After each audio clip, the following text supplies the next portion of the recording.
नमस्कार, मैं डॉक्टर मुसर्रत जहां एक बार फिर से आपका केवी स्टूडियो में स्वागत करती हूं। आइए मैं आपको बेगूसराय के एक ऐसे शख्सियत से मिलाने जा रही हूं जिन्होंने विदेश की नौकरी छोड़ी क्योंकि उनको अपने वतन, अपनी जन्मभूमि, अपनी मातृभूमि में आना था।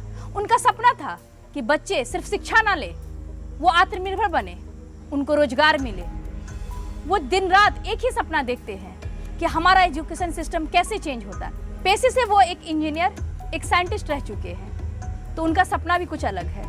वो दिन रात बस एक सपना देखते हैं कि कैसे यहाँ का एजुकेशन सिस्टम चेंज हो, कि बच्चे को रोजगार मिले, वो आत्मनिर्भर बने। आइए हम आपको मिलाते हैं रिवर वैली स्कूल के चेयरमैन श्री रामानंद सिंह से और जानते हैं क्या सपना देख के वो आए हैं।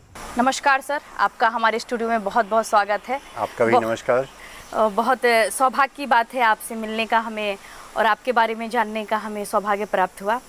सर, आप अपना परिचय तो मैं नहीं बोल सकती हूँ कि आपको तो सारा बेगूसराय जानता है, बट कुछ ऐसी बातें हैं जो हम लोग नहीं जानते हैं, उसके बारे में आप हमें बताएं। मेरा नाम रामनंदन सिंह है। जी जी। मैं बेगूसराय के एक गांव मधुरापुर से बिलोंग करता हूँ। मैं पेशे से इंजीनियर हूँ। जी जी। और विदेश में था। विदेश से त्याग पत्र दे के जी जी। मैं बेगूसराय में एक स्कूल की स्थापना कर, जहाँ हम लोग बैठे हुए हैं, उसी में बच्चों को पढ़ाता हूँ। जी जी जी। जैसा कि हम लोग जानते हैं सर कि आप काफ़ी दिन तक विदेशों में काम कर चुके हैं, अच्छे अच्छे पोस्ट में रह चुके हैं, बट स्वदेश आने का फैसला आपने कैसे लिया? मेरे कैरियर का स्टार्ट हुआ था सबसे पहले भाभा परमाणु अनुसंधान केंद्र में। मैं रिसर्च साइंटिस्ट था। जी जी जी। वहाँ से फिर Indian Oil Corporation Barauni refinery आ गया था। जी जी जी। और यहाँ से तकरीबन 12 वर्षों तक मैं यहाँ काम किया, engineer, senior engineer, deputy manager के रूप में। जी फिर जी। मैं विदेश चला गया था, पेट्रोलियम डेवलपमेंट ओमान में। जी जी। और वहाँ से फिर गवर्नमेंट ऑफ अबू धाबी में आ गया था। और 2013 में मैं वहाँ से त्याग पत्र दे के अपने देश आ गया और शिक्षा क्षेत्र से जुड़ गया। सर, आपका जन्म कब हुआ और शिक्षा आपने कहाँ से ली, ये सब भी हमें बताएं सर। मैं मधुरापुर ग्राम में पैदा हुआ था। 1 जून 1954 को तेघरा उमर हाई स्कूल से मेरी शिक्षा हुई। मैट्रिकुलेशन मैंने वहाँ से किया 1969 में। और फिर जीडी कॉलेज, एपीएसएम कॉलेज बरौनी, इन्हीं कॉलेजों से होता हुआ मैं इंजीनियरिंग कंप्लीट किया, क्वालिफाई किया। और बीआईटी सिंदरी से मैंने मेटलर्जिकल इंजीनियरिंग में बीटेक किया। फिर आईआईटी कानपुर गया एमटेक करने, लेकिन परिवार की फाइनेंशियल स्थिति उतनी अच्छी नहीं थी, तो मुझे बीच में ब्रेक करना पड़ा। और मैं Bhabha atomic research centre Bombay में मैंने ज्वाइन कर लिया था रिसर्च साइंटिस्ट। सर, ये फर्स्ट आपकी नौकरी थी? हाँ, वो पहली मेरी नौकरी थी। कितने सालों तक थे आप वहाँ पे? 2 साल तक मैं था। उसके बाद आप ओमान चले गए? नहीं, उसके बाद मैं आ गया बरौनी ऑयल रिफाइनरी में। अच्छा, आप यहाँ बेगूसराय में भी? बेगूसराय आ गया था बरौनी रिफाइनरी में। और यहाँ से मैं ओमान गया था 1994 में। जी जी जी जी। आपने जो ये स्कूल खोला, ये आपने पहले ही सोच लिया था, मतलब विदेश में ही सोच लिया था कि स्वदेश आके आपको एक शिक्षा संस्था ही खोलना है? जी, मैंने प्लान कर लिया था। और वो प्लान करने का मुख्य कारण था कि बिहार की अपनी शिक्षा की स्थिति बहुत बदहाल थी, अभी भी है। तो मैं चाहता था कि बिहार की शिक्षा व्यवस्था अच्छी हो, बच्चों को गुणवत्तापूर्ण शिक्षा मिले। तो इसलिए मैं पूरा प्लान करके ही विदेश से रिजाइन करके अपनी नौकरी से बेगूसराय आया, स्कूल बनाया। मैं तकरीबन जब स्कूल 7-8 तक स्कूल बना, 8 से स्कूल स्टार्ट हुआ जी, तो 2008 में मैं 12 साल तक विदेश में नौकरी कर चुका था। जी जी जी। और 12 सालों का जो भी मेरी कमाई थी 12 वर्षों की, जी जी, वो सब स्कूल के निर्माण में लग गया। फाउंडेशन में इसमें लग गया। और फिर 2008 में जब स्कूल स्टार्ट हो गया, तो इसे फाइनेंशियल स्टेबिलिटी देनी थी। जी जी तो जी। मैं फिर विदेश में ही रहा और 2013 तक रहा। जब स्कूल को थोड़ी फाइनेंशियल स्टेबिलिटी मिल गई मेरी कमाई से, तो मैं वहाँ से त्याग पत्र देके आ गया। उस दौरान स्कूल को कौन देख रहे थे? उस दौरान मेरी मिसेज देख रही थी। जी जी जी। वो एमएससी बीएड हैं। जी जी जी। पहले कॉलेज में लेक्चरर थी। जी जी जी। तो वहाँ से फिर छोड़ के आ गई थी और स्कूल, क्योंकि वो टीचिंग में थी तो उनकी रुचि काफ़ी होंगी। जी जी। उनकी रुचि होंगी कि जी। ये स्कूलिंग और ये जी, है। जी। सर स्कूल खुले लगभग तो 10-12 साल हो गए होंगे। शिक्षा का जो लेवल है वो कितना डेवलप हुआ है बेगूसराय में? बेगूसराय में शिक्षा, कई सारे प्राइवेट स्कूल खुल गए हैं। जी जी जी और बच्चों की शिक्षा वहाँ होती है। जी। उनमें से एक यह भी स्कूल है। साथ साथ बहुत सारे सरकारी स्कूल हैं। जी, तो जी। बेगूसराय एक तरह से शिक्षा का आसपास के क्षेत्र में एजुकेशन का हब बन के उभरा है। जी जी जी। और अच्छी शिक्षा मिल जाती है बेगूसराय में बच्चों को, गुणवत्तापूर्ण। जैसा कि हम जानते हैं हमारा बेगूसराय दिनगर की धरती कहलाता है, तो यहाँ पे प्रतिभाओं की कमी नहीं है, तो मगर अवसर मिलना चाहिए। जी हाँ। जी, तो अवसर आपका स्कूल है या फिर बेगूसराय में इतने सारी जितनी भी स्कूल हैं वो सबसे फर्स्ट स्टेप बनता है, उसके बारे में सर कुछ बताएं कि जो हमारा बुनियादी पढ़ाई होती है वो बहुत ज़रूरी होती है आपको आगे बढ़ने के लिए।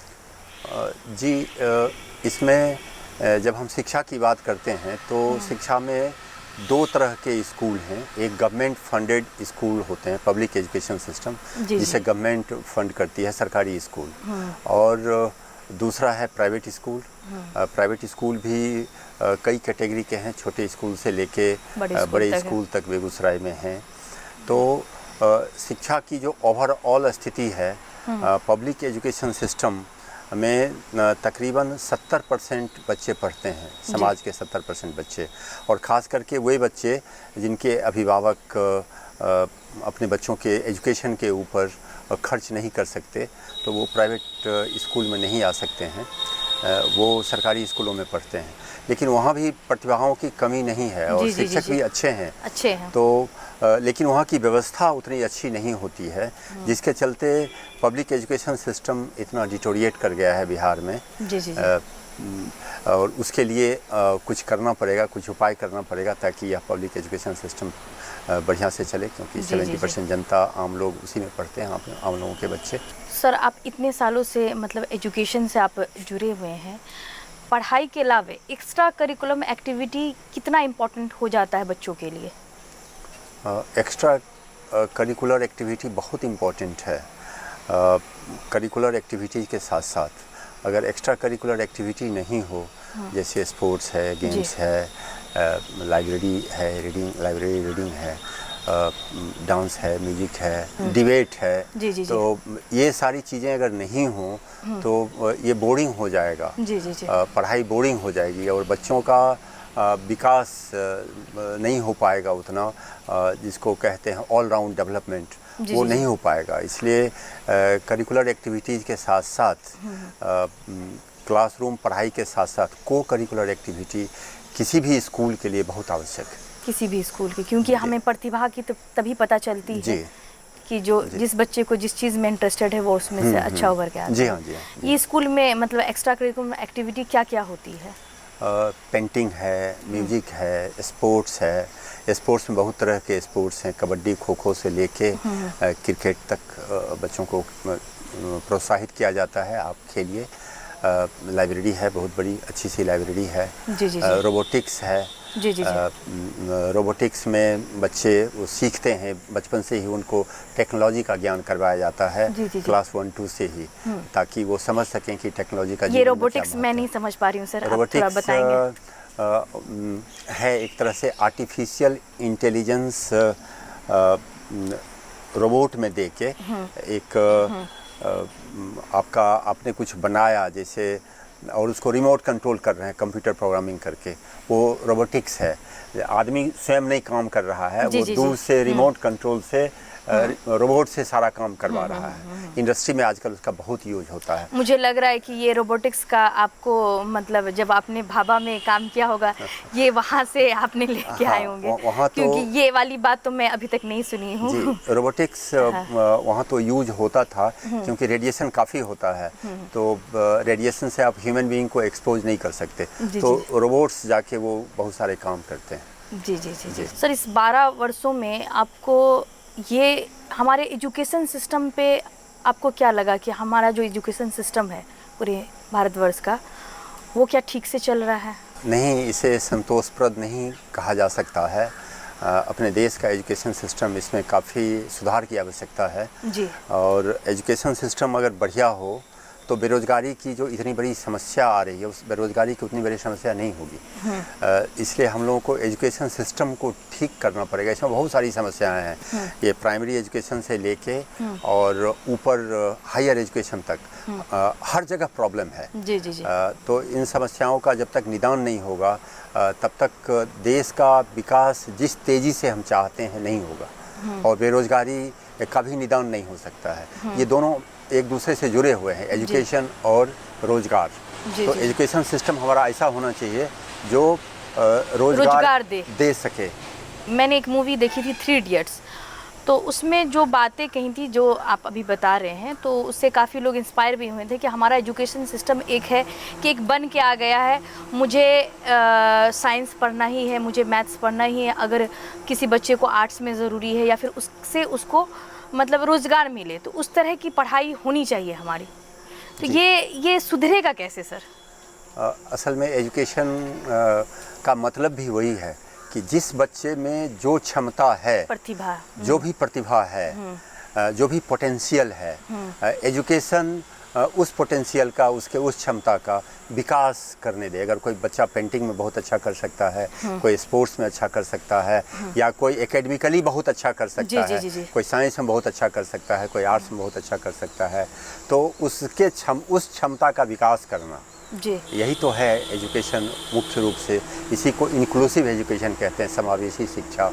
वो समावेशी शिक्षा होनी चाहिए बच्चों की, उस क्षमता का विकास होना चाहिए। एजुकेशन का मतलब भी वही है, वैसा होना चाहिए। वैसा हो नहीं पा रहा है। सर, आप जिस पद पे हैं, ठीक है, आप स्कूल चला रहे हैं, हमें सिस्टम में रह के ही काम करना होता है, क्योंकि अगर हमारे बोर्ड है CBSE, ICSE या बिहार बोर्ड है, उसका एक प्रोटोकॉल है। बट हमें स्पेशली बेगूसराय के लोगों से काफ़ी उम्मीद है कि कुछ हम अपने सिस्टम में तो सुधार ला सकते हैं जितना हो सके। जो एक्स्ट्रा करिकुलम एक्टिविटी की मैंने बात आपसे की कि अगर उसको हम लोग ज़्यादा बढ़ावा दें तो बच्चे का विकास भी होगा, बच्चे में योग्यता बढ़ेगी, उसकी प्रतिभा बढ़ेगी। तो क्या इसका स्टार्ट आप कर रहे हैं?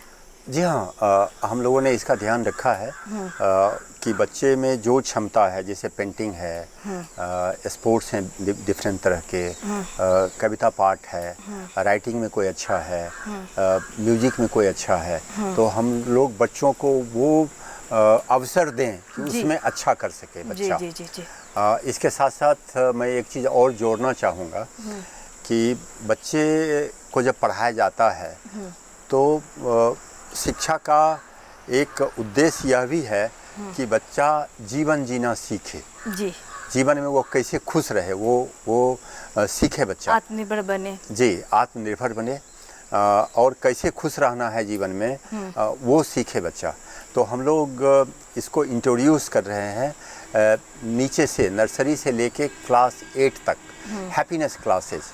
जी, एक जो अभी बहुत ज़रूरी है। जी, एक होता है मोरल वैल्यूज सिखाना, मोरल वैल्यूज, वो नहीं करके हैप्पीनेस क्लासेस कि आप जीवन में खुश कैसे रहेंगे, जीवन में क्या क्या चीज़ें हैं इस दुनिया में, और क्या चीज़ें, बहुत सारी चीज़ें आपको नहीं मिलेंगी, नहीं मिल पाती हैं। तो जो चीज़ें नहीं हैं उसके लिए परेशान ना हो कि जो चीज़ें आपके पास हैं उन चीज़ों से कैसे आप खुश रहेंगे, वो बताना।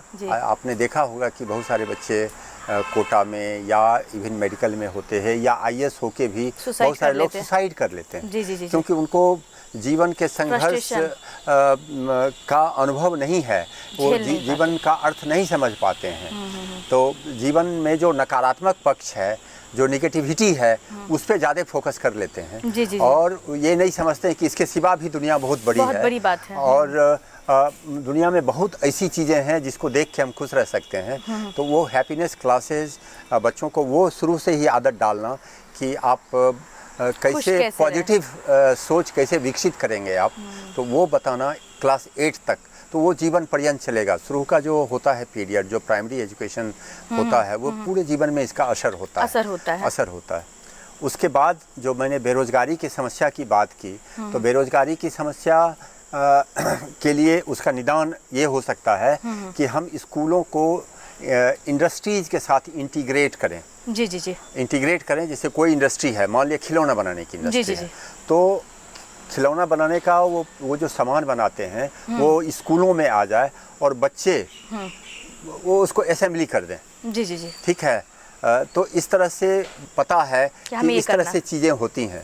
तो 9th से लेके 12th तक इंटरप्रेन्योरशिप कोर्सेज चलाना जी, उसका हम लोग प्लान कर रहे हैं। इंटरप्रेन्योरशिप कोर्स का मतलब हो गया उद्यमता विकास, कि बच्चे वो माइंडसेट बच्चों में पैदा करना कि आप पढ़ते लिखते हो तो उसके बाद सिर्फ नौकरी पर ही नौकरी खोजने वाले नहीं बनो, आप नौकरी देने वाले बनो। जी, बहुत बढ़िया आप बात। हाँ, आप ऐसा कर सकते हो, आप में जो क्षमता है, उद्यमता है, हाँ, आप एक गूगल जैसा कंपनी खोल दोगे तो आप हजारों लोगों को नौकरी दे सकते हो। आप एक नौकरी के पीछे क्यों भाग रहे हो? स्वरोजगार भी उतना ही इम्पोर्टेंट है, आप कोई कंपनी खोल दे सकते हो।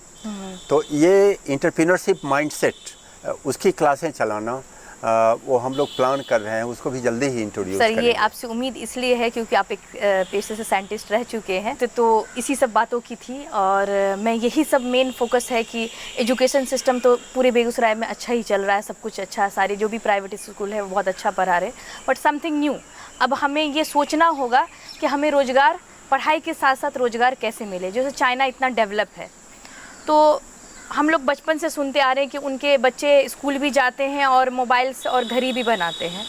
तो हमें अगर विकास डेवलप्ड कंट्री बनना है तो हमें बचपन से ही इस चीज़ की आदत हो जानी चाहिए। ये इसमें आवश्यकता है कि गवर्नमेंट सपोर्ट करे स्कूल्स को जी, और इंडस्ट्रीज जितने भी आसपास में हैं उनके साथ स्कूल को इंटीग्रेट करने में मदद करे, ताकि उनका जो असेंबली लाइन है उसका बहुत सा चीज़ स्कूलों में हो सके। विभिन्न स्कूल हैं तो इससे कॉस्ट काफ़ी कम हो जाएगा, बच्चों को भी कुछ मिल जाएगा, वो learning while earning while learning हो जाएगा उनका, कि आप पढ़ भी रहे हैं, कुछ कमा भी रहे हैं, और इंडस्ट्रीज को भी फ़ायदा हो जाएगा कि बहुत कम लागत में, लेबर कॉस्ट काफ़ी बड़ा होता है ना, तो बहुत कम लागत में वो बहुत सारी चीज़ें बना सकते हैं, जैसे खिलौना बना सकते हैं, घड़ी की असेंबली करवा सकते हैं, कुछ भी जी, कुछ भी कर सकते हैं, जो भी छोटे छोटे चीज़ होते हैं वो करवा सकते हैं। रेडीमेड गारमेंट्स की चीज़ें हो सकती हैं, बहुत सारी बातें हैं जो हो सकता है। तो अगर गवर्नमेंट इनिशिएटिव ले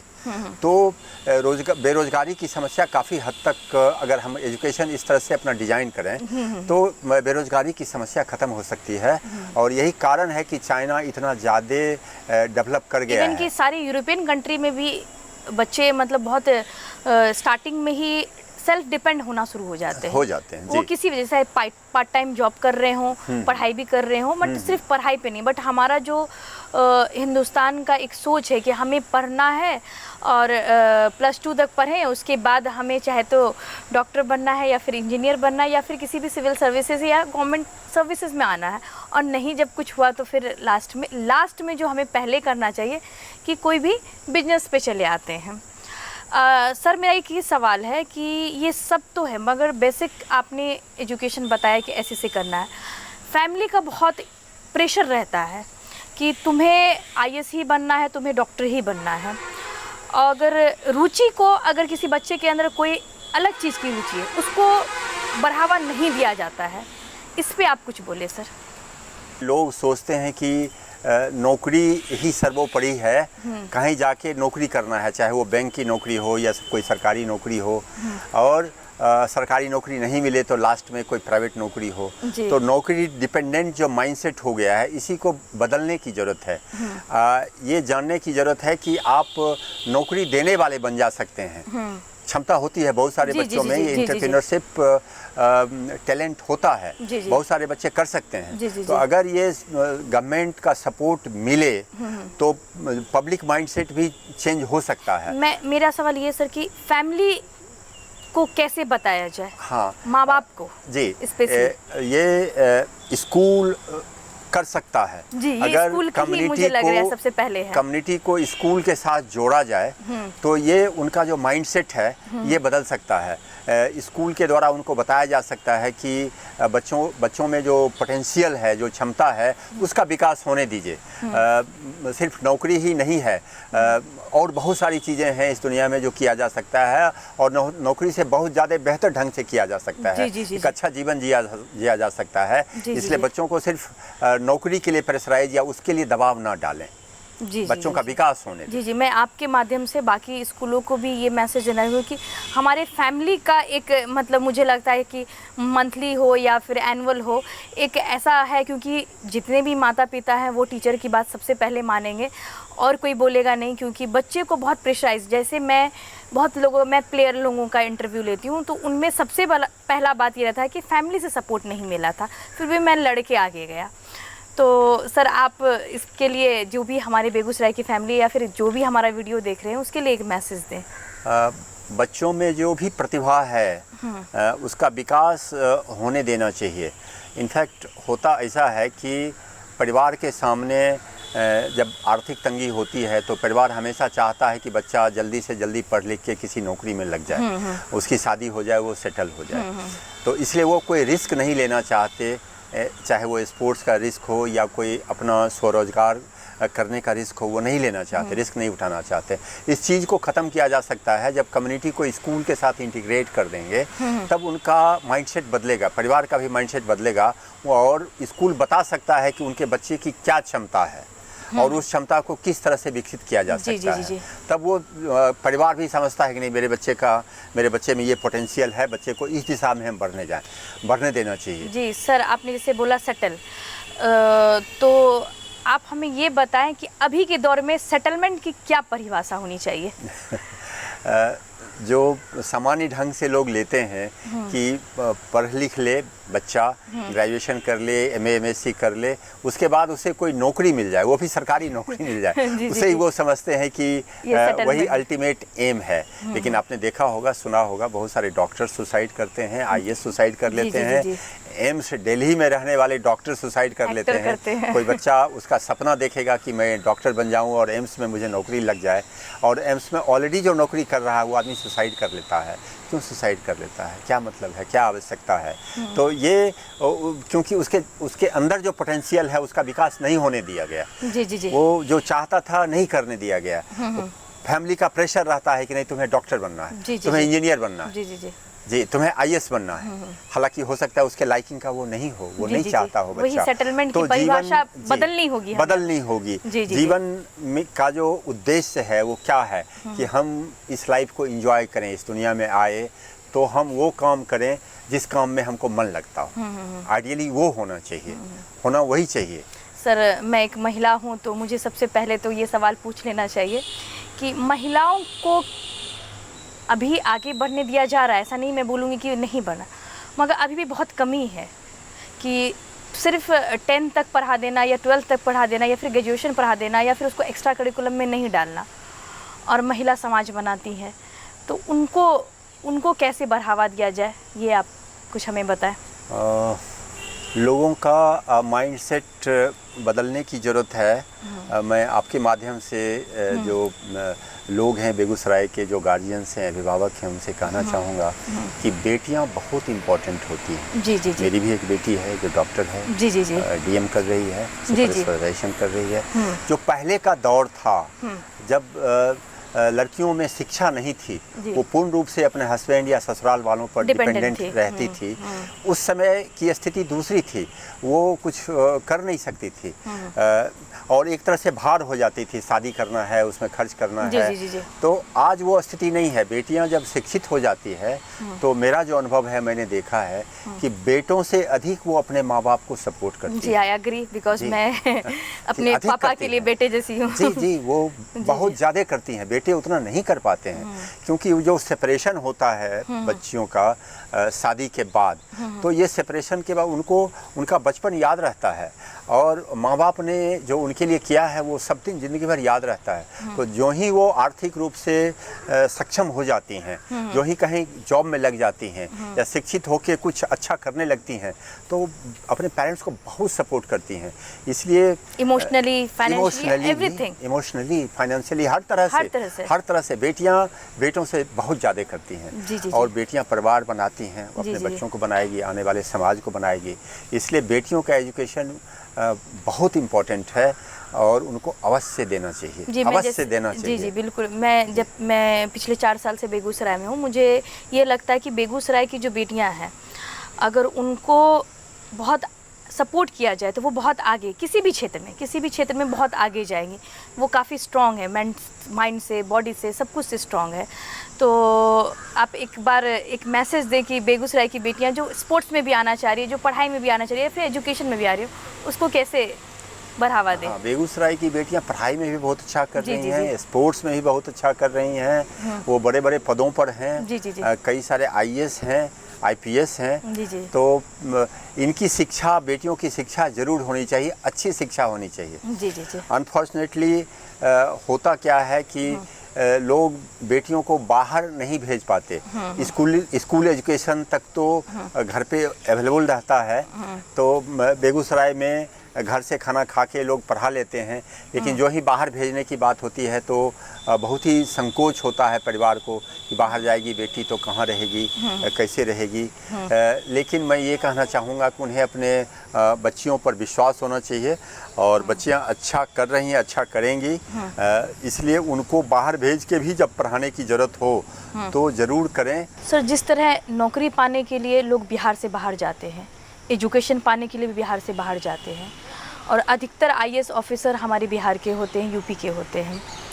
क्या वजह है ये कि जब बिहार के बच्चे बाहर जाके पढ़ के और बहुत अच्छा करते हैं, हमारा एजुकेशन सिस्टम कहाँ पे इस टाइम में फेल हो रहा है? एजुकेशन सिस्टम, जो पब्लिक एजुकेशन सिस्टम है, जैसा कि मैंने आपको बताया कि 70% बच्चे सरकारी स्कूलों में पढ़ते हैं जी। और वो अधिकतर आम लोगों के बच्चे होते हैं, गरीब घरों के बच्चे होते हैं, लेकिन वो बड़े, उनमें बहुत प्रतिभा होती है, बहुत प्रतिभा होती है। वो बच्चे बहुत अच्छा कर सकते हैं, बहुत संघर्षशील होते हैं, आधा पेट खा के वो अपनी पढ़ाई करते हैं। बिहार में जो एजुकेशन सिस्टम है, खास करके जो प्राइमरी एजुकेशन है, जो पब्लिक एजुकेशन सिस्टम की मैं बात कर रहा हूँ, वहाँ टीचर्स से नॉन एकेडमिक वर्क अधिक करवाया जाता है। जनगणना से लेके पेड़ पौधे गिनना या टॉयलेट गिनना, तो या ब्लॉक में फॉर्म जमा करना है, तो नॉन टीचिंग वर्क नहीं किया जाए, क्योंकि प्राइमरी एजुकेशन बहुत इम्पॉर्टेंट होता है, वहीं से फाउंडेशन बनता है। अगर वो कमज़ोर रह जाएगा तो ज़िंदगी भर बच्चा कमज़ोर रह जाता है, वो नहीं करवाया जाए। हायर एजुकेशन में, कॉलेज एजुकेशन की जब बात करेंगे तो वहाँ पे प्रोफेसर्स की बहुत कमी है, बहुत ज़्यादा कमी है। वो पोस्ट जल्दी से फिलअप होना चाहिए ताकि हमारे बच्चों को डीयू नहीं जाना पड़े, दिल्ली यूनिवर्सिटी नहीं जाना पड़े। अपने यहाँ एक ज़माने में Patna university, Bhagalpur university, Bihar university, CM science college, TNB बहुत ही अच्छा हुआ करता था और वहाँ से हर एक वर्ष आईएएस आईपीएस वगैरह निकला करते थे। इंजीनियर, डॉक्टर्स की तो बात छोड़ ही दीजिए। तो वहाँ प्रोफेसर्स की बहुत कमी है, बहुत। बेगूसराय में क्या मतलब कॉलेजेस, स्कूल तो हमारे बहुत अच्छे सारे हैं, बट स्कूल कॉलेजेस की कमी है मुझे लगती है। और जैसे टेक्निकल है, एक मेडिकल कॉलेज होना चाहिए, एक इंजीनियरिंग कॉलेज होना चाहिए। हमारा बेगूसराय का क्षेत्रफल बहुत बड़ा है, यहाँ पे प्रतिभाओं की कमी नहीं है, तो इसके बारे में आप कुछ बोलिए सर। जी, इंजीनियरिंग कॉलेज तो एक योजना है, पॉलिटेक्निक में चल भी रहा है, लेकिन मेडिकल कॉलेज की बड़ी सख्त आवश्यकता है। और कुछ लोगों ने प्रयास किया था पहले। हमारे एक मित्र हैं डॉक्टर नलिनी रंजन सिंह, उन्होंने काफ़ी प्रयास किया था, काफ़ी इन्वेस्टमेंट भी उनका हो गया, लेकिन शायद वो सपोर्ट नहीं मिल पाया गवर्नमेंट की तरफ से और वो मेडिकल कॉलेज नहीं बन पाया, ज़मीन पे नहीं उतर पाया। बेगूसराय में एक मेडिकल कॉलेज की सख्त आवश्यकता है, होना चाहिए। यहाँ बहुत सारे टैलेंटेड बच्चे हैं और अभी डॉक्टर्स की ज़रूरत है, अभी डॉक्टर्स की ज़रूरत है, बहुत ज़रूरत है देश को, राज्य को। तो एक मेडिकल कॉलेज सरकार सपोर्ट करके, चाहे जैसे भी हो, प्राइवेट पब्लिक पार्टनरशिप में हो या जैसे भी हो, एक मेडिकल कॉलेज बेगूसराय में ज़रूर होना चाहिए। इंजीनियरिंग कॉलेज तो आ रहा है, आशा करता हूँ कि जल्दी ही इसकी बिल्डिंग भी बन जाएगी और एक अच्छा इंजीनियरिंग कॉलेज बेगूसराय में हो जाएगा।